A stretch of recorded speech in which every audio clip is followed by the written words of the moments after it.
Hello, everyone, and welcome to the Spurs Up Show, the best Gamecocks podcast on the internet. Today is Thursday, March the 12th, 2020. On today's show, I break down this weekend series. SEC baseball is here as South Carolina welcomes the Tennessee Volunteers for a 3-game series at Founders Park. I'll break down Tennessee, including their pitching, their hitting, talk about South Carolina, what to watch for, key player for the weekend, give my prediction, and much, much more. Also, going to dive into some of your listener questions and voicemails. We've got a lot to get to here on a packed Thursday. Before we get into everything, this is a podcast sent to you by our friends over at SeatGeek. SeatGeek, the best ticket buying app by far, the only ticket buying app I use, and the only one I recommend. Go download the SeatGeek app or go to SeatGeek.com. Use the promo code SPURSUP. You're going to save $20 off your first purchase. Guys, they've got tickets to literally anything and everything. Whether you're trying to catch Gamecocks baseball this weekend at Founders Park, if you're going to Nashville for the SEC tournament, South Carolina softball, concerts, comedy club events, obviously Gamecocks football I wanted to mention as well, but it doesn't even have to be sports. You can go to concerts, comedy club events, professional sporting events, XFL, NFL, NHL, MLB's obviously about to come back. If you need tickets to the Masters, it's a great time to be a sports fan right now. If you need tickets to anything, SeatGeek is the place to go. They got a great ticket rating system which rates the tickets for you based on the type of deal you're getting. So, guys, never again are you going to worry about scalping, worrying about, oh, my God, am I buying fake tickets? Am I getting the best value? SeatGeek does all of that work for you. You're going to know exactly where you're sitting, what you're paying, what type of deal you're getting, so you never overpay for tickets again. Again, guys, they make it super simple, super easy. They're going to give you the best bang for your buck, and they're going to give you that sense of relief and that sense of confidence that when you click the buy button, you know you're making the absolute best purchase. So you can just focus on enjoying the event you're going to. So, again, that's our friends at SeatGeek. Go download the SeatGeek app or go to SeatGeek.com. Use the promo code SPURSUP, that's SPURSUP, to save $20 off your first purchase. Let's get it.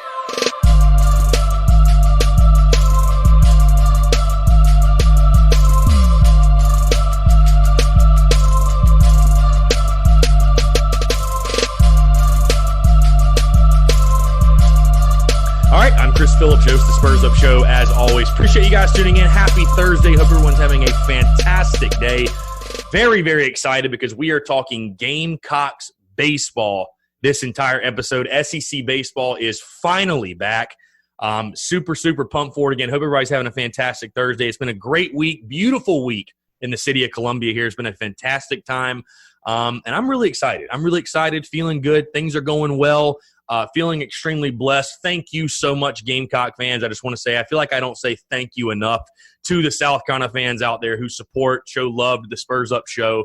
Really, really do appreciate you guys. Without you, obviously, none of this would be possible. So thank you so much. Again, I think I'm just feeling good. I'm feeling blessed because the weather's starting to warm up. We got SEC baseball back.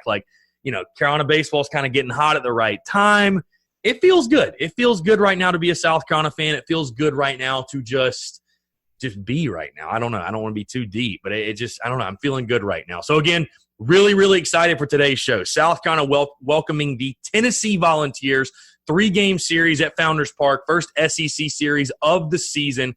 Games are Friday at 7, Saturday at 4, Sunday at 1:30. And, again, this is opening weekend for SEC baseball. It feels like the beginning almost of a new season, if you will. You know, all that stuff you did in the non-conference and whatever you did, it's all great and everything. We've seen some of the records. Florida just lost their first game. I think they're like 16-1. Tennessee's 15-2.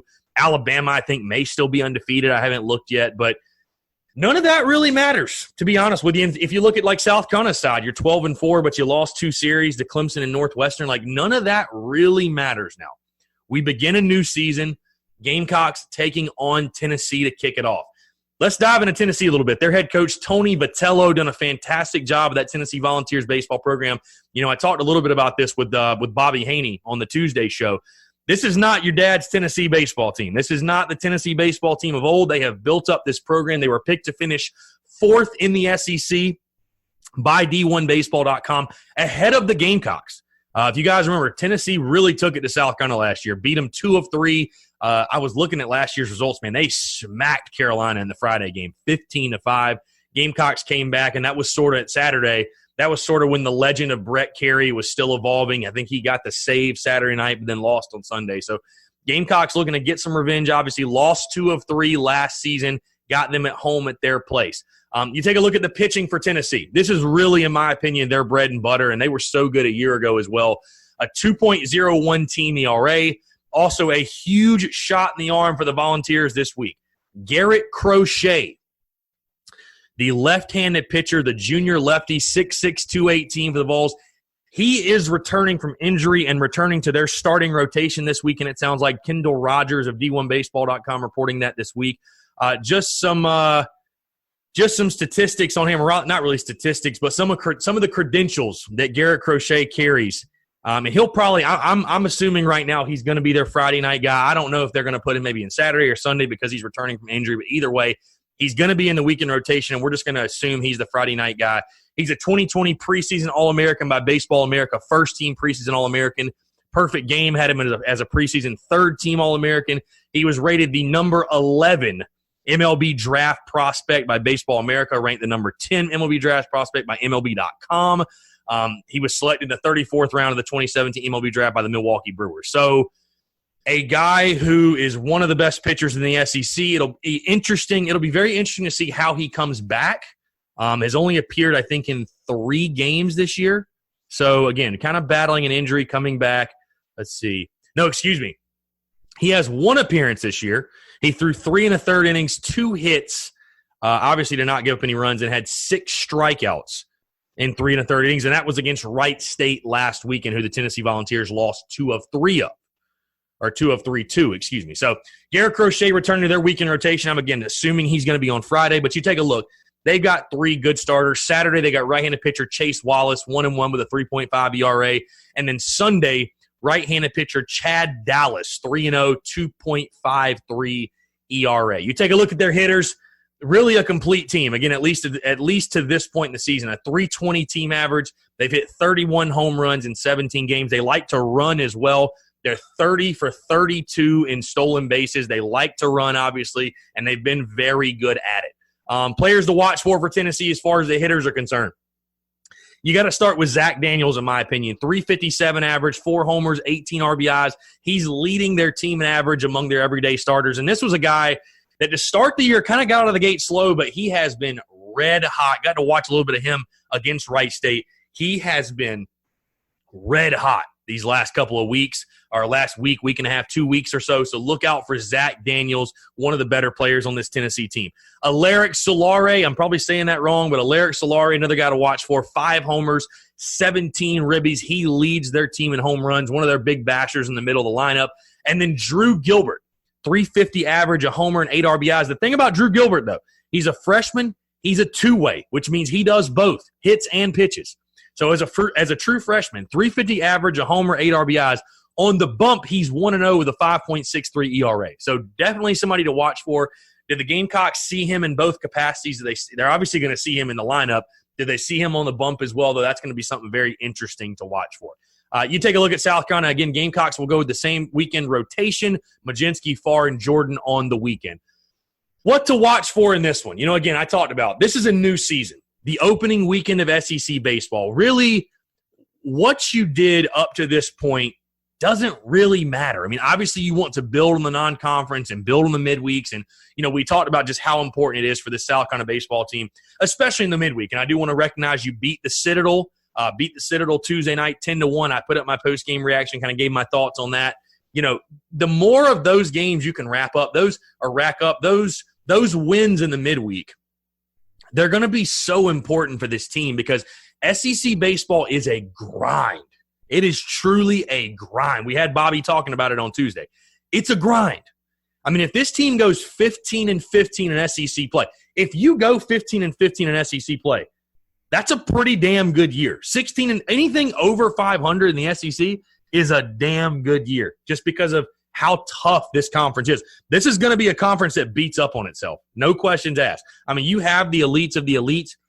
When you take a look at like Georgia, Florida, Vanderbilt, you look at Auburn, you look at LSU, hell, you look at Mississippi State, maybe even Texas A&M.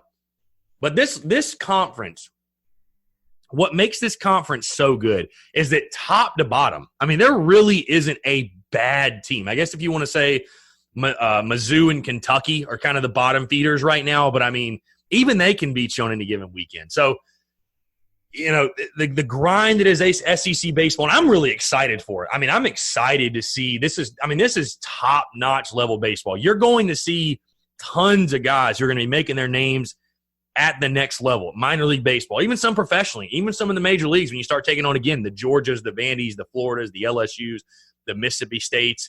You're going to see a ton of talented guys, no question. When I look at this series this weekend, what is so intriguing about this series is that South Carolina and Tennessee are both kind of in similar positions, and they're both kind of trying to find their way and find their place, if you will, in the SEC pecking order, especially the SEC East pecking order. I think this series is so important for South Carolina because, again, D1Baseball.com picked Tennessee to finish ahead of you. And, again, after the season you had last year going 8-22 in the SEC, you didn't deserve any benefit of the doubt. You really didn't. But it's going to be a very tough pill to swallow for South Carolina baseball fans if the Gamecocks fall behind Tennessee in the baseball hierarchy in the SEC East. I mean, this is a very proud program. We're talking about a two-time national champion program. I don't have to remind anyone of that. It's not going to, you tip your cap right now and say Florida, Georgia, and Vanderbilt, they're on a different level. No question. You've got to build to get back to that level. But Tennessee, to me, is right there kind of where you are. They're kind of right there where you are. And my question is simply this weekend, who needs it more? Because you take a look, I mean, we know the importance of getting off on a good foot in the SEC and, getting off to a good start. But look at what both teams have lying ahead of them just next weekend. You take a look at Tennessee. They've got Vanderbilt coming to their place in a 3-game series.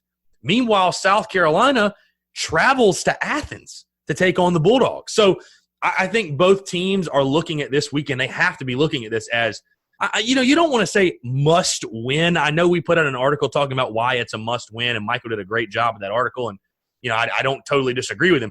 You just hate to throw around the term must win in the first SEC series of the year. But when you take a look at it realistically, as we can do, when you take a look at it realistically and you take a look at this entire schedule, there are series that you look at them and say, we have to win. Or maybe they're your toss-ups, but you need to win. And then you look at you look at a couple series like, let's just be honest, Kentucky and Mizzou, you need to sweep. And then you take a look at some series like Vandy, Florida, Georgia, you can't get swept. At LSU, you got to avoid the sweep. If you can steal one of those, obviously fantastic, but you just can't get swept. This is one of those series that's a 50-50, but you really need to win because Georgia's one of those that you just can't get swept. You're not going into that one saying, hey, we're going to win 2 or 3, no question. So who needs this more? I honestly think it's South Carolina. I think simply for not just getting off on the right foot, not just, being up in the standings and being ahead of them, but for the overall morale and the psyche of this Gamecock baseball program, this fan base especially. I was talking with a buddy of mine. We were talking, how do you think the crowd's going to be this weekend? Well, if South Carolina wins Friday night, I expect a damn good crowd on Saturday, maybe even Sunday too, because the series will be up for grabs. But if you lose on Friday, I think the crowd might be a little shoddy. This is a Gamecock fan base just looking for something to feel good about. And I'm not even talking just in baseball. I'm talking about all 3 of the big sports. It's a Gamecock fan base looking for something to wrap its arms around and celebrate. So this one's really, really important. Again, not just because you want to get started off on the right foot in SEC play, but for the overall morale and the confidence and the swag of this team, winning this one could pay huge dividends. And it could be the series that you look at and say, man, that was the spark plug that got us going. Man, that was the series that it felt like kind of got us feeling good about ourselves and kind of really, lifted us into SEC play versus limping into Athens, losing 2 of 3, or God forbid getting swept. Obviously, one of the biggest, if not the biggest storylines of this weekend is Carmen Mlodzinski. And simply put, it's just which Carmen shows up. We've seen him be dominant at times this year, and we've seen him struggle. There's no question. His last 2 outings, he has struggled. There is no question he has struggled his last 2 outings. I still feel confident in Carmen Mlodzinski, and again, I talked about this with Bobby on Tuesday. I feel confident with Carmen in the Friday role. I think he's your best option. I think he's your best guy. Listen, I love Thomas Farr. I love Brandon Jordan. But those guys have never pitched in an SEC game before. I mean, that's just the bottom line. Those guys have never experienced SEC baseball. Carmen Mlodzinski has. He's pitched in a super regional on the road. You know, I mean, he's at least been through those battles. And you know it's there. You know the stuff is there. It's not a question of stuff or anything like that. But which Carmen shows up, he's got to lock in for you. I just think, you know, and again, maybe it's an obvious statement, but I'm just going to say it anyways. That Friday night game, that game tomorrow night at Founders Park with Carmen on the bump, it's just so important to set the tone for the weekend. That's what South Carolina missed last year. I mean, really, it did. That's what South Carolina missed last year when he went down. I mean, listen, you had your rough outing against Clemson. So what? You had your rough outing against Cornell. So what? Come out, be the dude. I want to see Carmen Mlodzinski oozing with confidence. The most confident. I want Carmen Mlodzinski thinking there's nobody better on the planet than him tomorrow night. Nobody better on the planet. Because there aren't really many better than him in college baseball. When he's on his game, aren't many better than him, if any. But you need to see a guy that's filling the zone. I mean, we need a 7 innings, 2 earned runs, 1 walk type of outing from Carmen Mlodzinski. We really do. One of my buddies said it best, and he needs to fill the zone as this entire pitching staff. But one of my buddies said it best, and you guys know him as Adrian Morales, national champion, former Gamecocks third baseman, said that no free bases.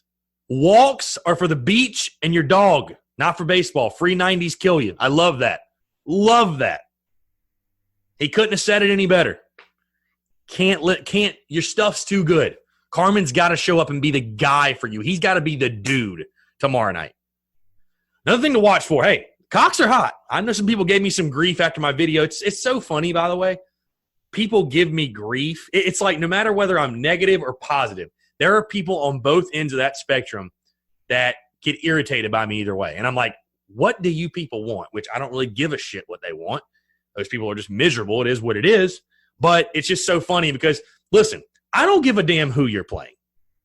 I don't. South Carolina right now is a hot baseball team. I don't give a shit who the opponent is. Are you going to discredit what Tennessee's done because they ain't played nobody? If you're going to discredit us, discredit them too. Discredit Alabama. Discredit Florida. Hell, discredit them all. But South Carolina's hot right now. The bats are hot. The bats are hot. I mean, again, we talked about this on Tuesday. You couldn't ask for a better set of circumstances coming into this Tennessee series than what you've got as far as like how the last week or so has gone. I mean, you've won 5 straight games. Your offense is clicking. The top of your lineup, the bottom of your lineup, you've got Brennan Malone back. He just hit a bomb. Andrew Eister starting to get hot. Like I said, top of your lineup. Noah Myers and Jeff Heinrich might be 2 of your hottest guys on your team right now. Hell, even George Khalil's getting on base. He might not be killing it, but he's getting on base 2-3 times a game. Colin Burgess is giving you a reason to feel good behind the plate. Again, Eister's heating up. Brady Allen is heating up. You're getting hot at the right time. And again, I know people, you've played the Citadel and the Cornell and Furman. I get it. I know. I understand. I understand totally. But you can't just come. Listen, in baseball, when you get hot, you get hot. Doesn't matter who you're playing. Really doesn't. Really, really doesn't. Is this going to be a significant jump as far as competition goes from anyone you've played? And that includes Clemson? Yes, no doubt. But South Carolina is a hot baseball team right now. And, we talk about what comes first in baseball. Do you have to have confidence first to achieve success? Or do you need to be successful first to get confidence? And I think what you're starting to see, and again, like I said, I don't care who the opponent is. Don't bring it up. I don't care. What you're starting to see is a baseball team that's having some success, and the confidence is coming, which is turning into more success, which is turning into more confidence, which is more success. And it compounds on itself And now you've got a team right now that, I mean, I'll be honest, guys, going into Friday night, this team should be feeling good. This team should be feeling damn good.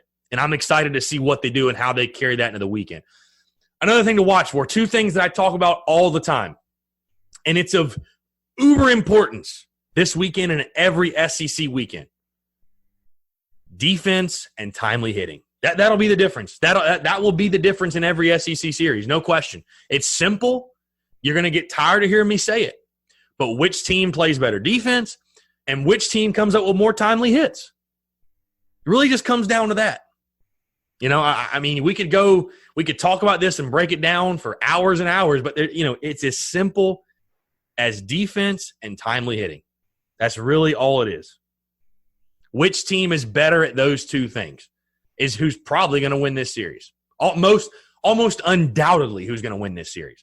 Can South Carolina be that team? Again, you had an opportunity once, and unfortunately you didn't pass that test. You had the opportunity at Clemson, needed some timely hits. It didn't happen for you, and that's unfortunate, but you're going to get more opportunities. Will South Carolina take advantage of their opportunities when they come up? Can South Carolina play clean defensive baseball? They've done a much better job at that of late. Can they carry that in SEC play? Play clean defense. I think the Gamecocks, people love to give me shit right now because I said that South Carolina was elite with their pitching and defense. I still think this is a good defensive ball club. This is a much better defensive ball club than what they've shown. George Khalil is much better than 7 errors. Much better. Much, much better. There's no question in my mind. It's a much better defensive team than what they've shown. Can the timely hitting accompany it as well? That's something we're only going to have to wait and see through the game. So that'll be very, very interesting to see. Let's move into the key player of this weekend. And a guy that I feel like we haven't talked about a bunch lately, but I have this weird sneaking suspicion that he's going to play a major role in this weekend. And my key player for this weekend is Brett Carey. I think Brett Carey, again, a guy that we haven't talked about a lot. Your bullpen has been good. Your bullpen's been very, very good since the Clemson series. No question. Been very good. And this is going to be a weekend, again, where they've got to be good again, for sure. I think Brett Carey is going to be a guy because I'll be honest with you guys, I don't really know. Like, if we get into a situation where we need to close a game out, I don't really know if Danny Lloyd's still your closer. I really don't at this point. I don't know if that's even how they're playing it.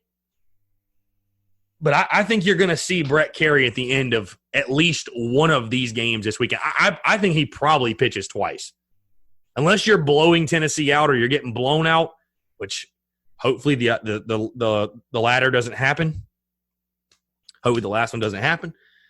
But if you're playing a typical tight SEC series, you're going to see Brett Carey. I'd be surprised if you saw him less than twice, to be honest with you. I think he probably pitches Friday and Sunday. But I think Brett Carey stabilizing that bullpen. He was so good against Tennessee last year. I just had this weird sneaking suspicion that it's going to come down to there's going to be a few moments where Brett Carey, where you're going to need to make a big pitch late in the game. And I think it's probably going to be Brett Carey making that big pitch. So Brett Carey is going to be my key player for this weekend. My prediction overall for this series, again, I know a lot of people, it's funny the attitudes between South Carolina baseball fans right now. I think some are optimistic. Many are skeptical.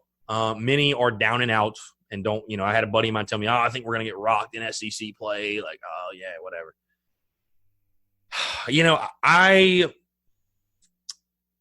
I'll tell you this. To this point in the season, the only thing that truly irks me about the way this season has gone is the series loss to Northwestern. Really, that's the only thing.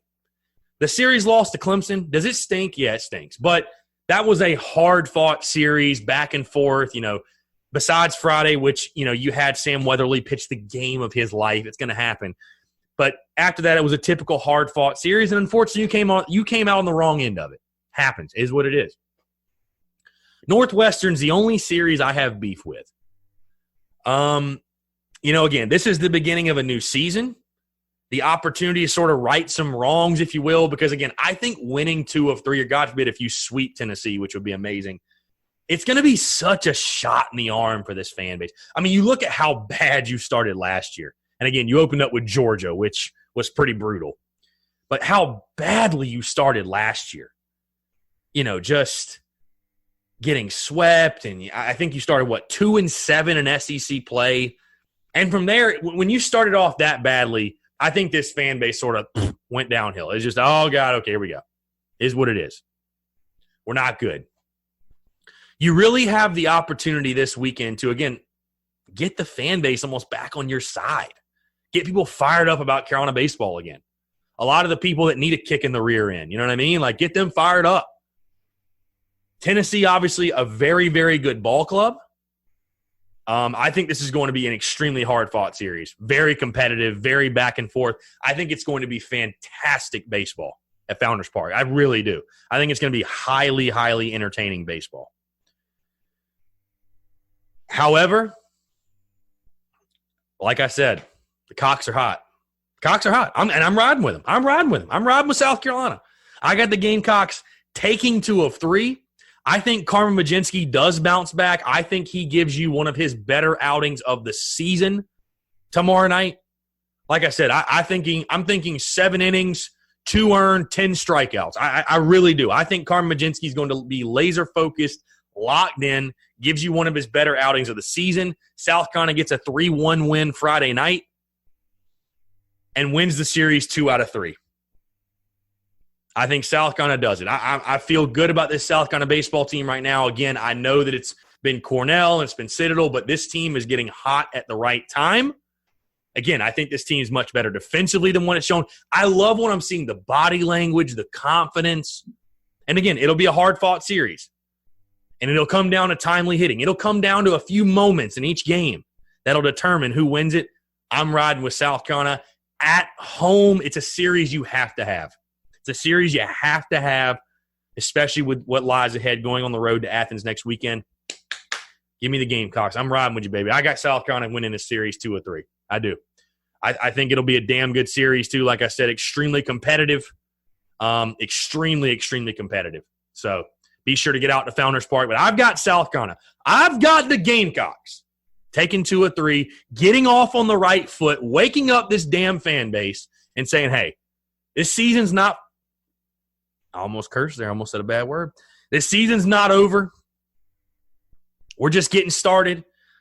I still feel good about this baseball team. I think they're going to show you why this weekend. I got South Carolina taking 2 or 3. All right, let's dive into these listener questions. Also have a voicemail I want to play for you guys really quickly. We'll start with that. Hey, Spurs Up Show. I just want to know why you bash your own team and players and alumni, such as Jake Bentley, or, say, Trey Hannibal throws just as worse as Jake Bentley. I mean, aren't you a fan? Thank you for that voicemail, whoever you are. Be sure to leave your name on those, by the way. Leave your name. Why not? Leave your name on it. This voicemail. So I wanted to play this on the show because I think this is hysterical. Why do I bash my own team and players? And I guess this guy got butt hurt when I made the joke about Trey Hannibal is throwing the ball into tight windows more often than Jake Bentley has.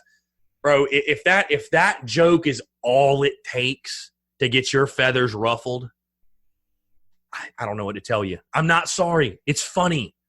Don't take it so serious. It's not even like necessarily bashing. It's not. That's not bashing a kid. But hey, I'll tell you this. To be honest with you, sometimes guys need to be bashed. That's it. Doesn't make you less of a fan to be critical of someone. I don't know why that's not a thing with people, or why that's a thing with people where they take it so personal. Bringing up Jake Bentley, like, it's so wild. What? The guy threw like 30 picks at South Carolina. You don't think he deserved it? To be criticized a little bit? See, it's not bashing, it's criticism. Bashing is baseless criticism or baseless claims against someone. That's bashing.